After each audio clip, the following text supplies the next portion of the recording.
ఇక ఖర్గేకి వేణుగోపాల్కి జానారెడ్డి లేఖ.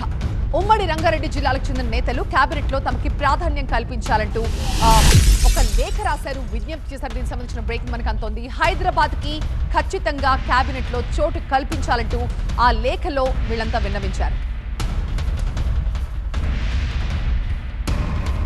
ఈ లేఖకు సంబంధించి మరింత సమాచారం మా ప్రతినిధి ప్రభాకర్ అందిస్తారు. ప్రభాకర్, ఎప్పటి నుంచో కేబినెట్ లో హైదరాబాద్ కూడా ప్రాతినిధ్యం కల్పించాలంటూ సీనియర్ నేతలు సైతం డిమాండ్ చేస్తున్నారు. సో ఏం జరగబోతుంది అనుకోవచ్చు? రంగారెడ్డి జిల్లాకు ప్రాతినిధ్యం కల్పించాలంటూ గత 2 రోజుల క్రితమే ఒక లేఖను ఖర్గేకి వేణుగోపాల్కు రాశారు రంగారెడ్డి జిల్లాకు సంబంధించిన ఎమ్మెల్యేలు. దానిలో మల్లారెడ్డి రంగారెడ్డి, అట్లాగే పరిగి రామ్మోహన్ రెడ్డి, మనోహర్ రెడ్డితో పాటుగా స్పీకర్ గడ్డం ప్రసాద్ కుమార్ కూడా ఆ లేఖలో సంతకాలు పెట్టారు. దాంతో పాటుగా దాని తర్వాత మరోసారి నిన్న ఢిల్లీకి వెళ్లారు. నిన్న ఢిల్లీలో కూడా రాహుల్ గాంధీని అట్లాగే ఖర్గేని కలిసే ప్రయత్నం చేశారు. ఆ క్రమంలోనే ఈ లేఖను కూడా అందించారు. ఇప్పుడు జానారెడ్డి కూడా ఖర్గేకి అట్లాగే కేసీ వేణుగోపాల్కి లేఖ రాశారు. ఆ లేఖలో చాలా స్పష్టంగా పేర్కొన్నారు, హైదరాబాద్ రంగారెడ్డి జిల్లాకు సంబంధించిన జిల్లాలకి కేబినెట్ లో అవకాశం కల్పించాలి, కేబినెట్ లో చోటు కల్పించాలి, ఈ 2 జిల్లాలను పరిగణలోకి తీసుకోవాలంటూ జానారెడ్డి ఆ లేఖలో స్పష్టం చేశారు.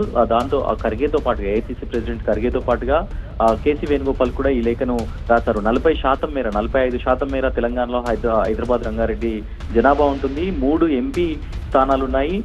ఈ 3 ఎంపీ స్థానాల్లో మన కాంగ్రెస్ తరఫున గెలిచిన ఎమ్మెల్యేలను కాపాడుకోవాలంటూ కూడా రంగారెడ్డికి సంబంధించిన ఎమ్మెల్యేలు అధిష్టానానికి విన్నవిస్తున్నారు. సో దీంట్లో భాగంగానే ఇప్పటికే స్పీకర్ ఇచ్చినా కూడా స్పీకర్ రాజ్యాంగబద్ధ పదవి కాబట్టి ఒక మంత్రి పదవిని కూడా కేటాయించాలి. రంగారెడ్డి జిల్లా అభివృద్ధి జరగాలంటే ఇప్పటి వరకు కేబినెట్ లో ఎప్పుడు కూడా రంగారెడ్డి జిల్లాకు కేబినెట్ లో చోటు లేకుండా లేదు. ప్రతి కేబినెట్ లో కూడా రంగారెడ్డి జిల్లాకు ప్రాతినిధ్యం ఉంటుంది. ఈ కేబినెట్ లో కూడా అలాగే ప్రాతినిధ్యం కల్పించాలంటే ఈ లేఖలు రాస్తున్నారు. మొదటగా మనం చూసాం, ఎస్సీ వర్గానికి సంబంధించిన మాదిగ ఎమ్మెల్యేలందరూ కూడా లేఖలు రాశారు.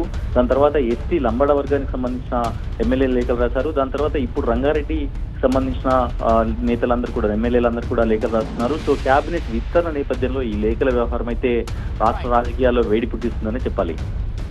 రైట్ ప్రభాకర్. కాంగ్రెస్ చీఫ్ మల్లికార్జున ఖర్గేకి అలాగే వేణుగోపాల్ కి సీనియర్ నేత జానారెడ్డి లేఖ రాశారు. ఉమ్మడి రంగారెడ్డి జిల్లాకు చెందిన నేతలకి కేబినెట్ లో ప్రాతినిధ్యం కల్పించాలంటూ విజ్ఞప్తి చేశారు. రంగారెడ్డి, హైదరాబాద్ లకి చోటు కల్పించాలంటూ ఆ లేఖలో విన్నవించారు. ఈ నిర్ణయంతో పార్టీకి, ప్రజలకి కూడా మేలు జరుగుతుందన్న ఆశాభావాన్ని వ్యక్తం చేశారు జానారెడ్డి.